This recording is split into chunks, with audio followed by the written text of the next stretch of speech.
Commencer par m'incliner dans la prière. Seigneur, merci de bénir ces instants. Et Père, nous voulons nous en remettre à toi, nous confier en toi, nous attendre à toi, Seigneur, parce que tu es un Dieu vivant, un Dieu vrai. Merci pour ta parole, pour tes promesses. Merci parce que tu nous as donné le moyen d'entendre ta voix et de pouvoir te connaître, t'aimer, Seigneur, de savoir aussi ce que tu attends de nous, Seigneur, par ta parole. Merci. Merci de la bénir, Seigneur. Merci pour ton esprit. Merci pour Jésus-Christ. Et que tu sois avec nous ce matin et que tu bénisses chacun d'entre nous, s'il te plaît. Nous te le demandons au nom de Jésus-Christ. Amen. Alors j'aimerais vous emmener ce matin dans un temps lointain. On recule en arrière. On est au 7e siècle avant Jésus-Christ. Le peuple de Juda est coupable. Donc Juda, c'est le sud d'Israël, en fait. Il y avait les 10 tribus du nord, et puis il y avait le royaume du sud, qui était donc le royaume de Juda. Dieu leur a envoyé des prophètes. Les prophètes les prévenaient, les mettaient en garde, leur disaient « Mais obéissez, respectez la loi de Moïse, soyez fidèles !» Mais ils n'écoutaient pas. Ils désobéissaient encore et encore. Alors Dieu va donner un oracle, une parole, un message à un serviteur qu'on appelle Habakkuk. Habakkuk, c'est un petit prophète, pas qu'il était petit de moindre importance, mais on dit petit prophète parce qu'il a écrit un petit livre, il n'y a que 3 chapitres. On aurait tendance parfois, vous savez, à ne lire que les psaumes quand on est dans l'Ancien Testament. Ah, les psaumes, on ouvre la Bible, on tombe sur les psaumes. Et à chaque fois, c'est court. Ou bien lire le Nouveau Testament, principalement les évangiles, un peu les épîtres, et puis négliger le reste de la Bible. Mais toute la Bible est inspirée de Dieu et utile pour nous instruire, pour nous corriger, nous convaincre, nous enseigner. Et Dieu veut que, on lise toute la Bible et on va se plonger dans le livre d'Habakkuk. On prend Habakkuk, chapitre 1, versets 1 à 4. Qu'est-ce que Dieu veut nous enseigner par ce livre ? Habakkuk 1, versets 1 à 4. Oracle révélé à Habakkuk le prophète. « Jusqu'à quand, ô Éternel ? J'ai crié et tu n'écoutes pas. J'ai crié vers toi à la violence et tu ne secours pas. Pourquoi me fais-tu voir l'iniquité et contemples-tu l'injustice ? Pourquoi l'oppression et la violence sont-elles devant moi ? Il y a des querelles et la discorde s'élève. Aussi la loi n'a-t-elle point de vie ? La justice n'a-t-elle point de force ? Car le méchant triomphe du juste et l'on rend des jugements iniques. » Donc on voit le prophète Habakkuk qui souffre. Il souffre parce qu'il aime Dieu. Il aime profondément Dieu. Il aime la parole de Dieu. Il aime la loi de Dieu, la loi qui a été donnée à Moïse. Et il voit son peuple, le peuple de Juda, faire le contraire de ce que Dieu dit dans la parole. Il fait le contraire, ils désobéissent, ils sont violents, ils sont injustes, les uns envers les autres, ils se querellent. Et Habakkuk ne voit pas la justice de Dieu arrêter tout cela.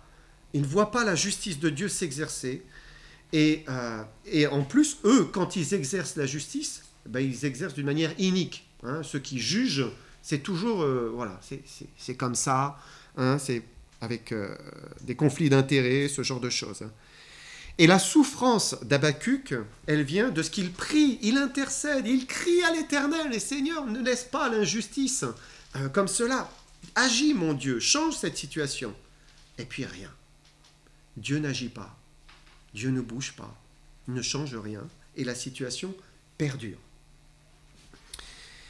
Et j'aimerais, pour commencer, relever cette réalité à laquelle nous sommes tous confrontés. Parfois, on crie à l'Éternel, vraiment, on demande qu'il intervienne, qu'il agisse, et rien. Il ne se passe rien. Dieu n'agit pas.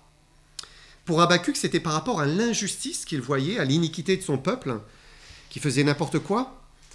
Et le sujet de la prière, c'est parfois que Dieu agisse, que Dieu fasse cesser l'injustice, l'infidélité, le péché autour de soi.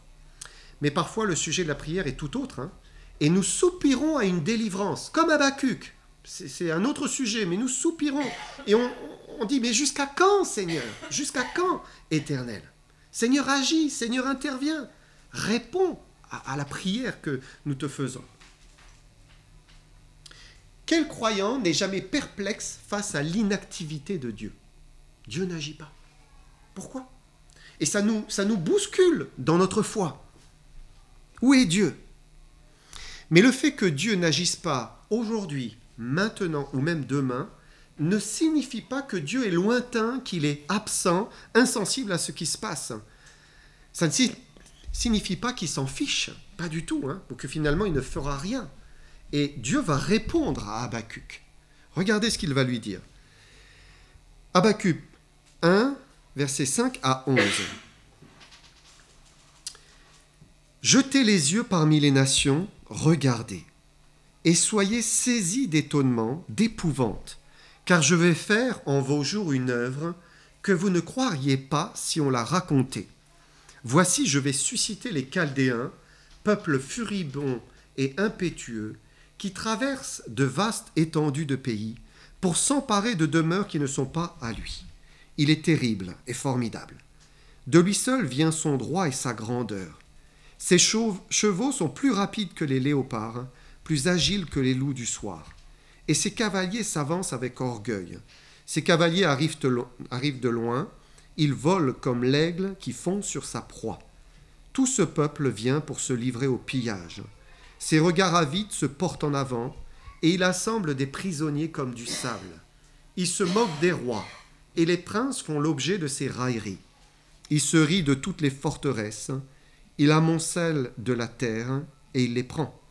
Alors son ardeur redouble, il poursuit sa marche, et il se rend coupable. Sa force à lui, voilà son Dieu. Donc Dieu répond, et il dit, je vais faire venir les Chaldéens pour frapper, pour punir Juda. Donc peut-être vous vous souvenez, Abraham est dur en Chaldée. La Chaldée, en fait, c'est le sud de la Babylonie, en fait. Il y a Babylone, et puis il y a Ur, et il y a la Chaldée en dessous. Et derrière les Chaldéens, qui formaient un peuple en soi, mais c'était Babylone. C'était Babylone, le royaume de Babylone. Et donc Dieu allait prendre le royaume de Babylone et venir frapper Juda, et ça allait être la déportation. Donc vous connaissez, les Juifs ont été déportés plusieurs fois. Donc c'est la première déportation. Donc Dieu est juste, il voit que son peuple commet l'injustice, le droit est bafoué, alors il va les juger. Et il va se servir de ce peuple pour les juger. Mais il fallait que Habacuc fasse confiance, qu'il patiente, et c'est ce que le prophète va comprendre. Regardez Habacuc 3, versets 1 et 2. Prière d'Habacuc le prophète, sur le mode des complaintes. Éternel, j'ai entendu ce que tu as annoncé, je suis saisi de crainte. Accomplis ton œuvre dans le cours des années, ô Éternel. Dans le cours des années, manifeste-la. Mais dans ta colère, souviens-toi de tes compassions. Et ce jugement allait venir, mais ce ne serait pas tout de suite. Voilà, c'est dans le cours des années.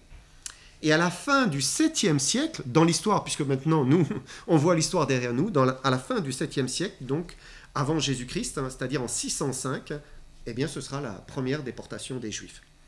Ainsi, Habacuc devait apprendre, et nous devons tous apprendre, que Dieu a son temps.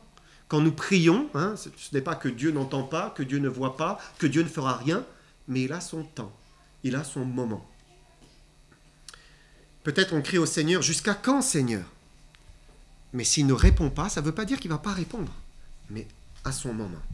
Et c'est assurément ce qui est difficile pour nous, l'attente. L'attente, la patience, la foi. Dieu est juste, Dieu entend, Dieu va agir, mais au temps choisi. Regardez Habacuc 2, 2 à 3. L'Éternel m'adressa la parole, et il dit, écris la prophétie, grave-la sur des tables, afin qu'on la lise couramment, car c'est une prophétie dont le temps est déjà fixé. Elle marche vers son terme, elle ne mentira pas. Si elle tarde, attends-la, car elle s'accomplira certainement. Donc Dieu va agir, c'est certain, c'est arrêté, c'est fixé, mais voilà, il y a un temps pour tout sous le soleil, et voilà, il faut attendre. Et si ça tarde, eh bien patiente encore, ça s'accomplira. De la même manière, si nous lui disons jusqu'à quand, Éternel, pour une chose ou une autre, il faut attendre, il faut être patient, il faut s'en remettre à lui. Si notre prière est juste, si elle est faite dans la volonté de Dieu, hein, c'est ça qui est important, si elle est faite dans la volonté de Dieu, alors eh bien, Dieu agira, mais en son temps, en son moment. Il faut attendre avec confiance. Maintenant, la réponse que Dieu a donnée à Habakkuk va lui poser un problème. D'accord, ok, tu vas juger l'injustice dans le peuple de Juda au travers des Chaldéens, mais attends, au travers des Chaldéens, comment ça? Mais c'est un peuple violent, c'est un peuple cruel, ils sont pires que le royaume de Juda, par tous les crimes qu'ils commettent. Ils étaient orgueilleux, se glorifiant de leur force, hein, sa force est son Dieu.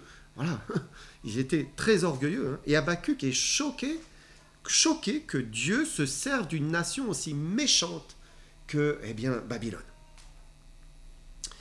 Habakkuk 1, versets 12 et 13. N'es-tu pas de toute éternité, éternel, mon Dieu, mon Saint? Nous ne mourrons pas. Ô Éternel, tu as établi ce peuple pour exercer tes jugements. Ô mon rocher, tu l'as suscité pour infliger tes châtiments. Tes yeux sont trop purs pour voir le mal, et tu ne peux pas regarder l'iniquité. Pourquoi regarderais-tu les perfides et te tairais-tu, quand le méchant dévore celui qui est plus juste que lui? Et c'est un autre problème ici. Hein. La réponse de Dieu n'était pas celle qu'il attendait. Il s'attendait à autre chose, en fait. Parfois, c'est aussi notre problème. La réponse de Dieu n'est pas celle que nous attendons, que nous attendions, celle que nous espérions. Parfois, elle est complètement différente. Mais la Bible dit, hein, elle dit, mes pensées ne sont pas vos pensées. Mes voix ne sont pas vos voix. Autant les cieux sont élevés au-dessus de la terre, autant mes voix sont élevées au-dessus de vos voix, et mes pensées au-dessus de vos pensées. Et nos pensées, eh bien voilà, elles sont terrestres, voilà. On regarde les choses humainement, hein, par rapport à nous-mêmes, et Dieu a d'autres pensées, il a d'autres voix, des voix plus élevées. Et donc, on attend une solution, et hop, soudain, la solution vient, et elle est complètement différente. Je vous donne un exemple concret dans la Bible, c'est l'apôtre Paul. L'apôtre Paul souffrait d'une maladie oculaire, probablement. Hein. Je ne sais pas ce que c'était, mais en tout cas, c'était quelque chose qui était même repoussant. Il prie, il crie, Seigneur, délivre-moi. Seigneur, guéris-moi. Il a vu des miracles, il a vu plein de guérisons. Et Dieu lui répond quelque chose auquel il ne s'attend pas. Ma grâce te suffit, car ma puissance s'accomplit dans la faiblesse. C'était pas ce qu'il attendait. Hein. C'était pas ce qu'il attendait. Parce que ses pensées, eh bien, ne sont pas les pensées de l'apôtre Paul. Son plan est souvent différent, hein, de notre plan. Et il ne faut pas croire que Paul n'a pas été délivré. Hein. Il a été délivré, mais par une délivrance intérieure, une délivrance spirituelle qui lui permettait de voir autrement sa maladie. Parce qu'il a gardé sa maladie. Puisqu'il dit ensuite, et vous voyez la délivrance ici, il dit « Je me glorifierai donc bien plus volontiers de mes faiblesses, de ma maladie, afin que la puissance de Christ repose sur moi. » Et donc il a découvert qu'il y avait un bien plus grand avec la maladie que sans la maladie. C'était meilleur que d'être malade plutôt que d'être en bonne santé. Et il dit, mais voilà, sa grâce me suffit largement, je me glorifierai, donc bien plus volontiers de mes faiblesses. Et il a cessé de prier pour la guérison. C'était plus la peine, hein, mais il a remercié pour sa maladie.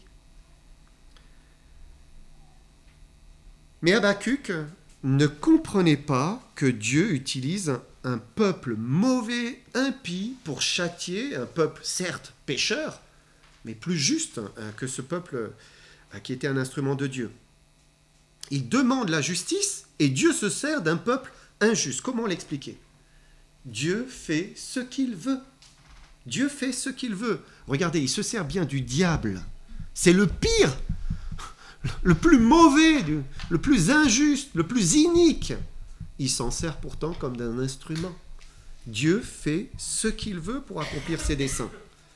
Pourquoi il ne pourrait pas se servir d'un peuple mauvais?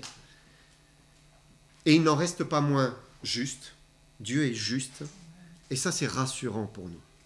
C'est rassurant que Dieu, certes, prend des instruments injustes parfois, mais Dieu reste juste, toujours.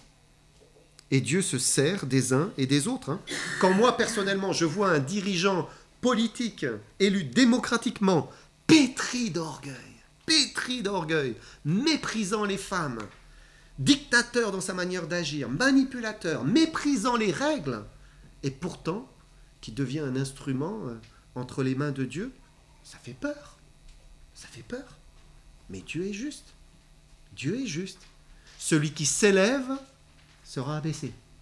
Celui qui s'abaisse sera élevé. C'est toujours vrai.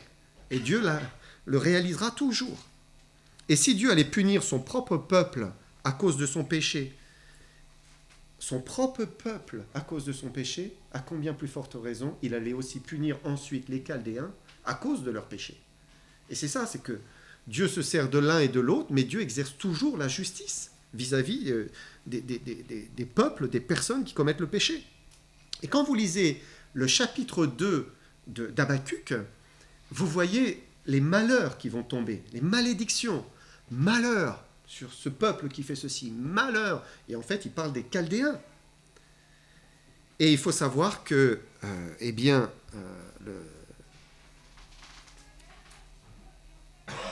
faut savoir la suite de l'histoire. On voit que Dieu a accompli ce qu'il a dit à Habakkuk quelques décennies plus tard. C'est-à-dire Dieu a jugé aussi les Chaldéens, comment? Par le royaume de Perse, avec Cyrus. Donc quelques temps plus tard, Dieu allait finalement frapper les Chaldéens. Donc oui, il se sert d'un peuple injuste, mais ce peuple injuste sera aussi puni pour son injustice. Maintenant, au milieu de tout cela, Dieu va dire une parole importante à son peuple. C'est Habakkuk 2, verset 4. Et c'est vraiment le verset charnière, on pourrait dire. Habakkuk 2, 4. Il dit « Voici son âme s'est enflée, elle n'est pas droite en lui, mais le juste vivra par sa foi. » Donc, il commence en parlant du peuple chaldéen, et oui, c'est un peuple orgueilleux. C'est un peuple fier, son âme s'est enflée d'orgueil, elle n'est pas droite. Et assurément, Juda allait souffrir de la déportation. Mais le juste vivra par la foi.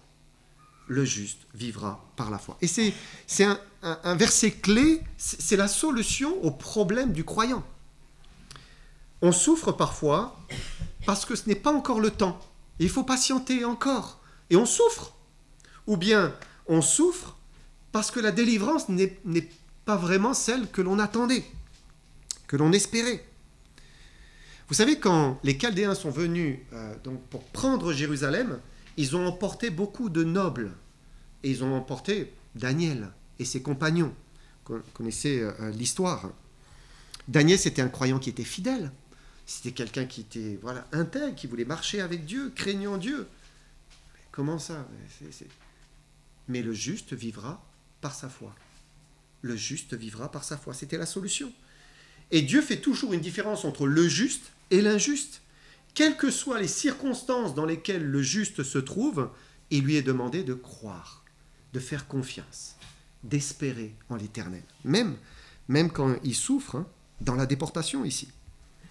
Le juste crie, mais jusqu'à quand, Éternel? Et Dieu dit, vis par la foi, fais-moi confiance, patiente. Le juste ne comprend pas, mais pourquoi, Seigneur, tu agis comme cela? Et Dieu lui dit encore, vis par la foi, fais-moi confiance. Et nous avons tous des épreuves plus ou moins grandes. Il y a des périodes de la vie où ça va bien, il n'y a pas d'épreuves, voilà. Mais ça ne fait que ça.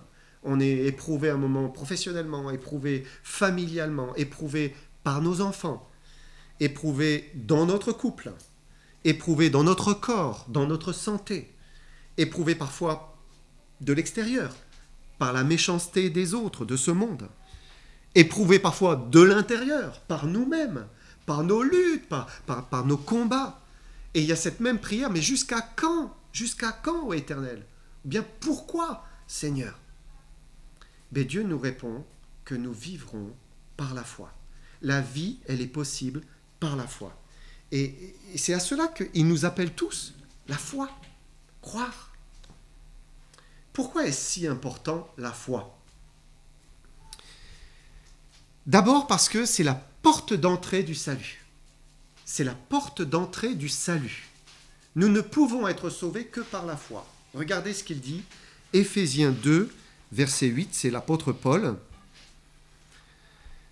Il dit, car c'est par la grâce, Éphésiens 2, verset 8, car c'est par la grâce que vous êtes sauvés, par le moyen de la foi. Et cela ne vient pas de vous, c'est le don de Dieu. Il dit, Dieu nous dit ici, le salut ne vient pas de vous, il ne se trouve pas en vous. Arrêtez de chercher en vous le salut, il n'est pas en vous. Rien en vous ne peut vous sauver. Rien, absolument rien. Ni votre volonté, ni votre force, ou votre morale. Parfois on se dit, mais moi quand même, je ne fais pas des grands péchés. Non, votre morale, ça ne vient pas de vous. Ni vos efforts. Parfois on se fixe des règles, je ne ferai jamais cela, mais ça ne vient pas de vous. Et il dit, ça ne vient pas de nous, ça vient de Dieu. C'est un don, c'est un cadeau. Le salut est un cadeau que Dieu nous fait. Et pour le recevoir, il dit, il faut croire. Il faut simplement croire. Dieu nous fait grâce pour toutes nos fautes, tous nos péchés, puisque Jésus est mort pour nous sur la croix, puisqu'il a versé son sang et que son sang nous purifie de tout péché. Mais simplement, il faut croire. Il faut le saisir par la foi, comme la main, eh bien la foi est comme une main qui s'en empare. C'est par le moyen de la foi que l'on peut être sauvé. Et donc la foi est ce qui permet de recevoir le don que Dieu nous fait. Donc la foi, c'est la porte d'entrée pour le salut. Il faut croire, c'est impératif. Mais ça ne s'arrête pas là. Regardez ensuite, nous voyons que le juste vivra par la foi. Ça veut dire il va vivre dans sa vie de tous les jours par la foi. Il entre par la foi, il continue par la foi. Sa vie se poursuit par la foi. Colossiens 2, verset 6. Il dit, l'apôtre Paul dit, ainsi donc, comme vous avez reçu le Seigneur Jésus-Christ, marchez en lui. Donc, recevoir le Seigneur Jésus-Christ, c'est passer la porte en fait. Donc d'abord, je reçois le Seigneur Jésus, je crois, je reçois le don de Dieu par la foi. Et ensuite, il me dit, continuez à marcher en lui par la foi. Et c'est un apprentissage pour l'enfant de Dieu. Quand on a cru pour son salut, on apprend à croire chaque jour, quotidiennement, à lui faire confiance chaque jour, d'une manière très pratique. Mais ça veut dire, mais tous les jours, je vais prier. Tous les jours, chaque matin, je vais remettre ma journée, mes activités, mes craintes, mes espérances, mes besoins. Je dépose au pied du Seigneur. Voilà, je te fais confiance, Seigneur, pour cette journée. J'espère en toi pour cette journée. Je te demande d'agir. C'est la foi. C'est marcher par la foi. C'est la mise en pratique de la foi. On se relève et je fais confiance.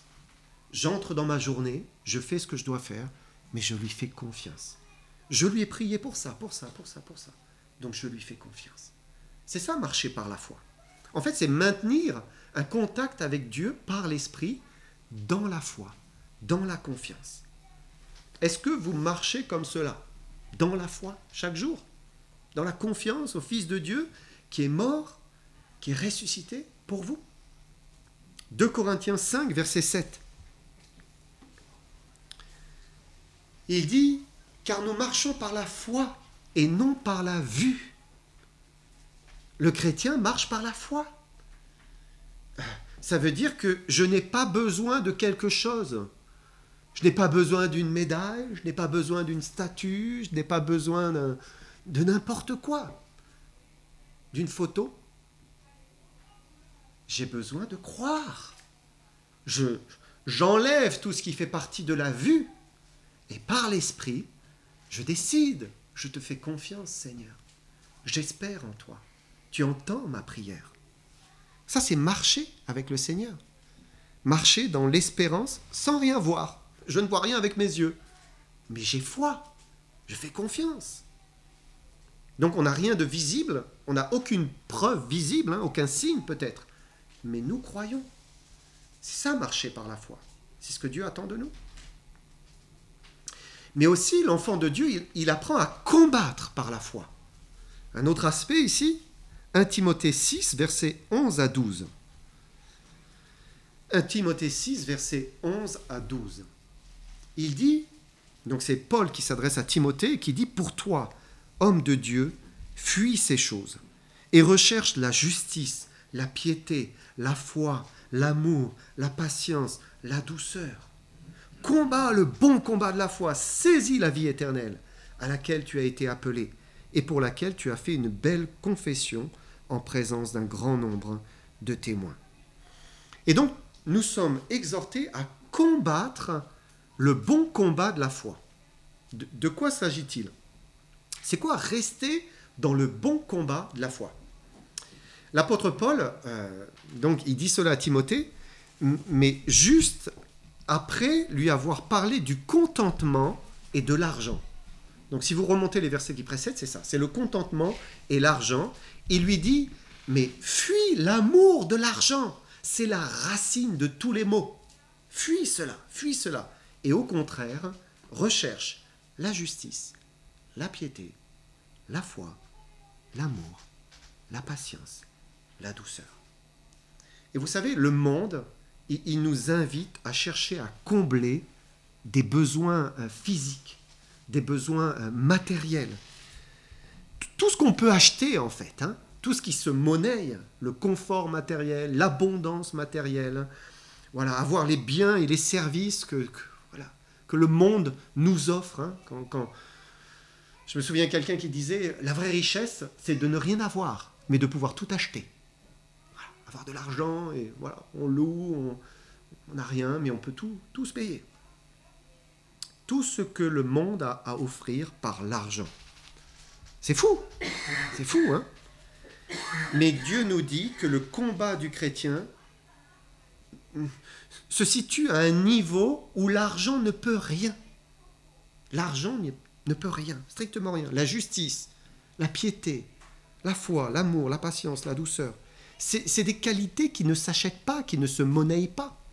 Vous ne pouvez pas aller chez un commerçant pour lui dire « Bon, donnez-moi un sac de patience et je prendrai aussi un peu de douceur. » Non, impossible. Et le combat de la foi, c'est de garder la bonne direction, les bons objectifs. Dieu est plus soucieux de ce que nous sommes, plutôt que de ce que nous possédons. Il s'intéresse à notre âme. Et pour le matériel, qu'est-ce qu'il nous a promis ?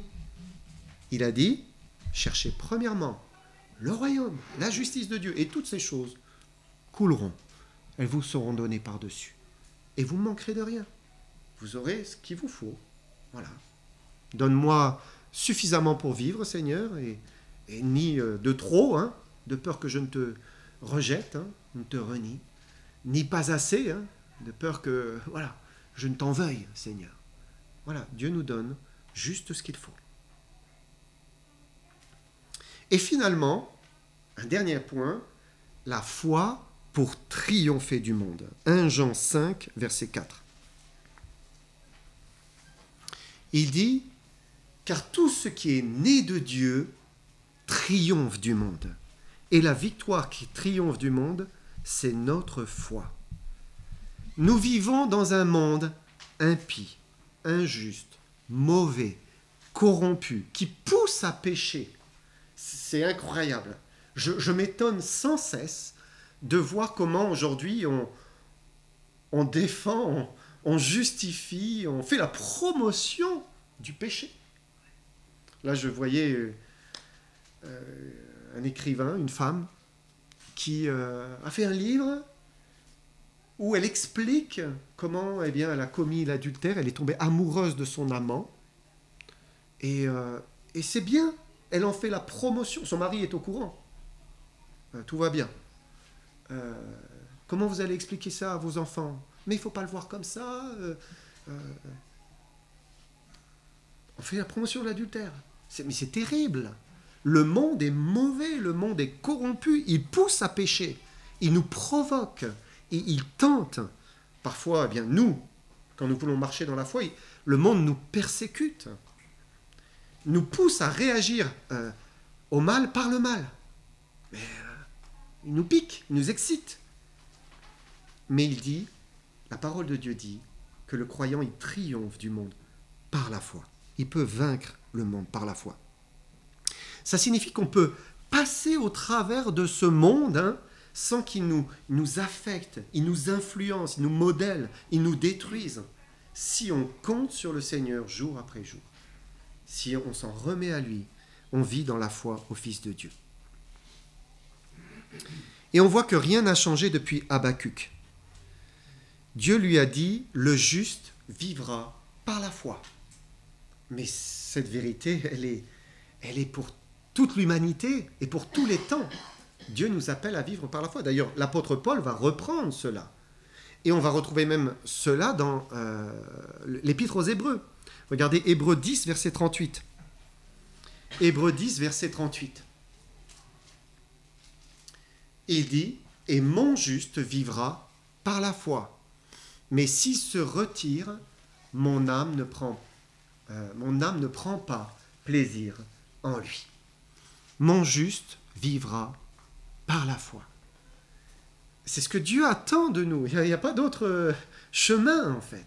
Il faut qu'on fasse confiance. Et c'est une vérité qui n'a pas changé depuis plusieurs millénaires. Et je pense à Daniel, donc, qui a vécu un petit peu après Habacuc. Donc, je vous ai dit, Daniel était juste, il est emporté à Babylone.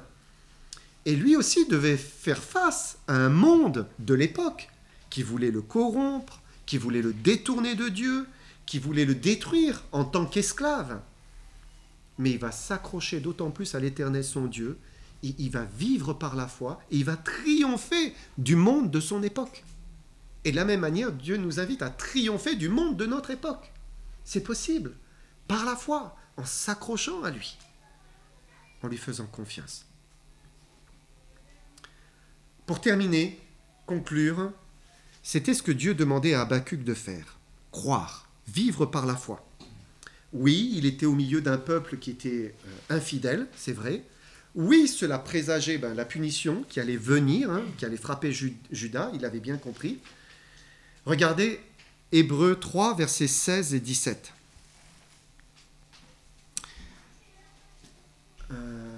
Pardon, c'est pas Hébreux, c'est Habacuc 3, versets 16 et 17. J'ai entendu et mes entrailles sont émues. À cette voix, mes lèvres frémissent, mes os se consument, mes genoux chancellent.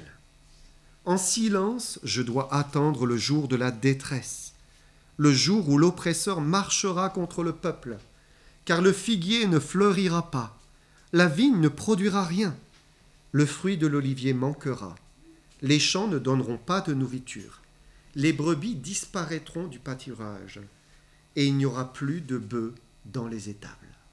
Quand on lit ça, c'est un futur sombre, triste. Et parfois, nous faisons aussi face à des situations qui sont sombres, qui sont tristes. Quand, par exemple, quelqu'un subit, je dis bien subit, un divorce, c'est terrible. Ou bien, on subit une maladie qui n'a pas de remède. Voilà, pas de remède. On avance. Mais Dieu a donné la solution à Habacuc. Le juste vivra par la foi. C'est ça la clé. Alors Habacuc va mettre en pratique cela. Regardez comment. Habacuc 3, versets 18 et 19. Il dit, « Toutefois, je veux me réjouir en l'Éternel. Je veux me réjouir dans le Dieu de mon salut. L'Éternel, le Seigneur est ma force. Il rend mes pieds semblables à ceux des biches. Il me fait marcher sur mes lieux élevés. Et c'est beau, vous savez, au verset 18, là, quand il dit « Toutefois, je veux me réjouir en l'Éternel, me réjouir dans le Dieu de mon salut. » Et ça dénote un choix. Il fait le choix, il est résolu dans le cœur, c'est une décision du cœur.